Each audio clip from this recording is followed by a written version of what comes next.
Hello, everybody. I am back, and I am pleased to present you with another game where I beat a 2000 in chess.com, on chess.com. Except this time it was rated. Because you see, the last time I played a 2000 and I beat them, it was unrated. This time I did it when it was rated, so I actually got rating from it. So if we go down, I've already played many games though, so yeah, let me just find it. This guy. Padek 67. Padek 67. So you can already see by this game I played pretty good. Although I feel like it was my opponent's mistake and not really me. But you know, it is what it is.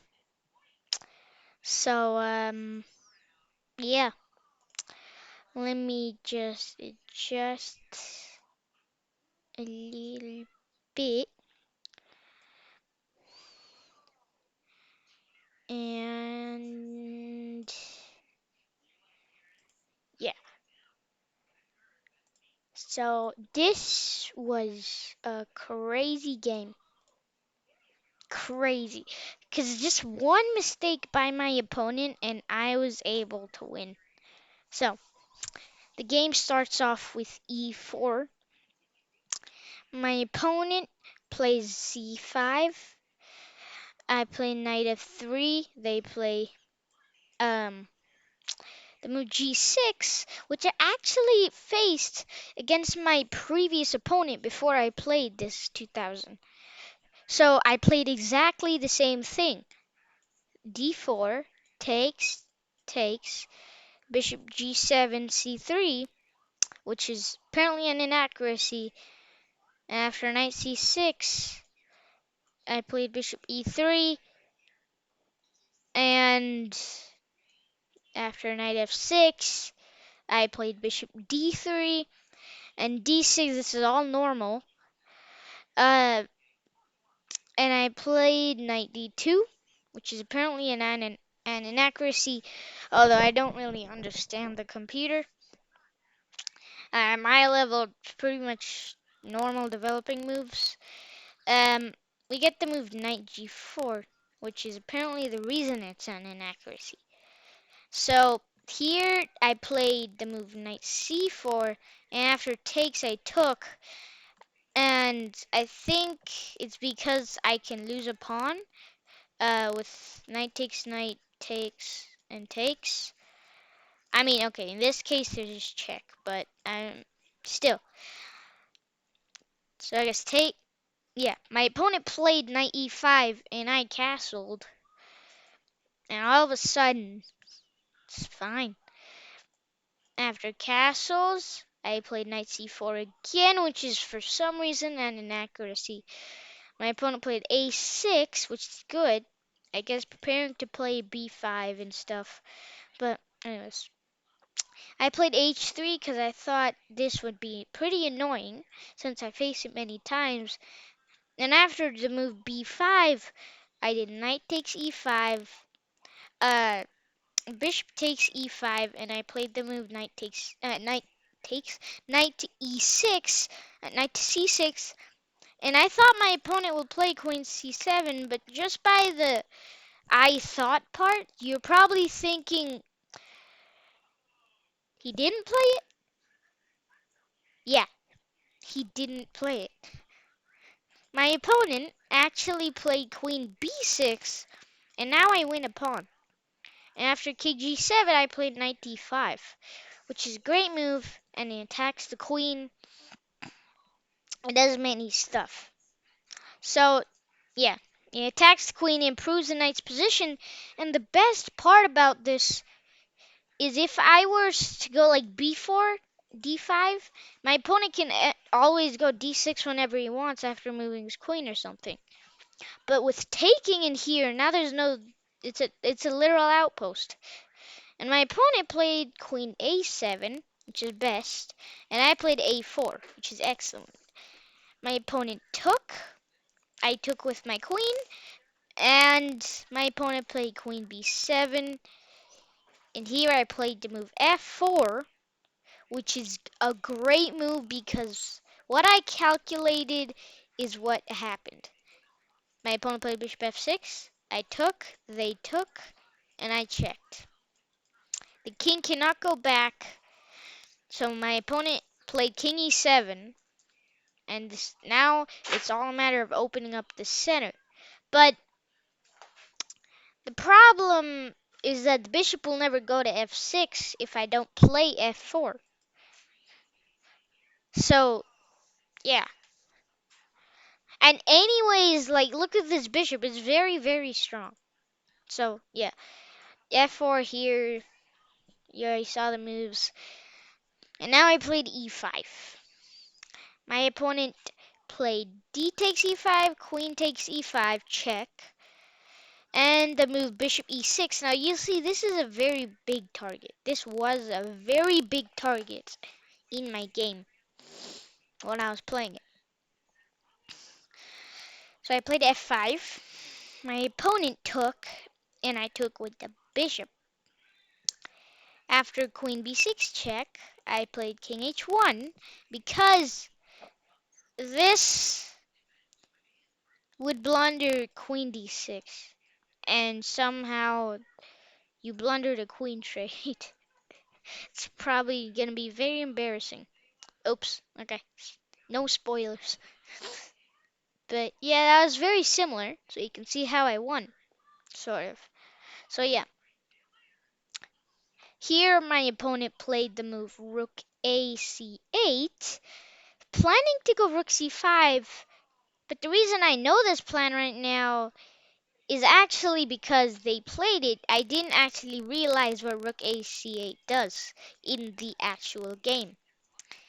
So, what I actually ended up playing was the move rook a e1. And they played rook c5.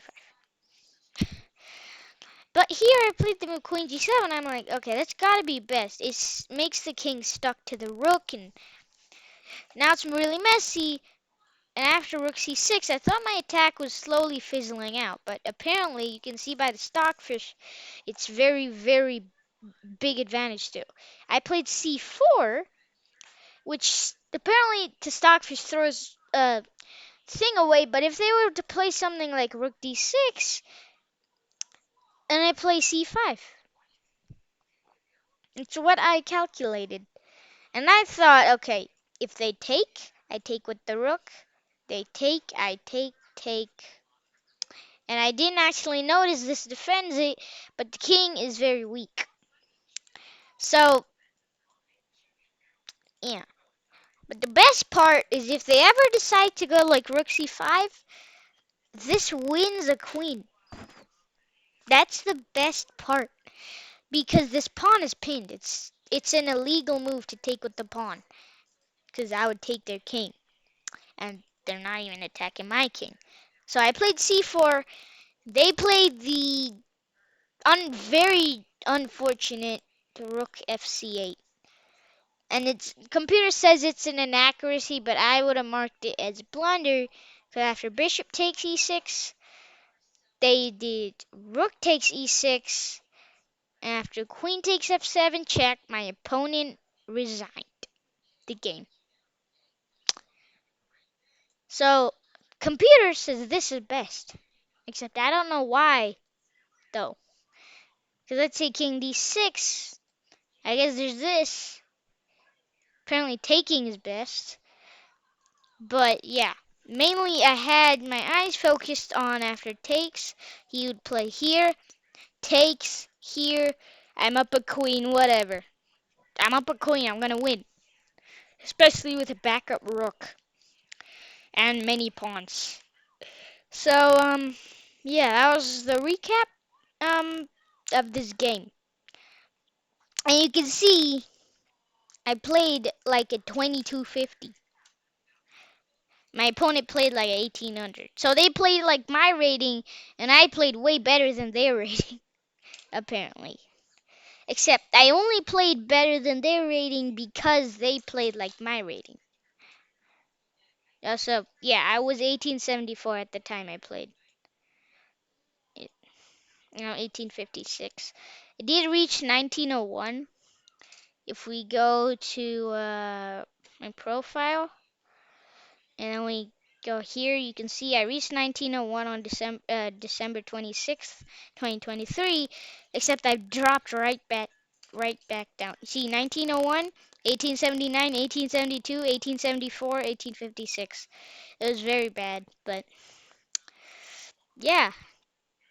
So all time, you can see started at 1039, went all the way up to 1500, went down a bit all the way up to 1700, and then on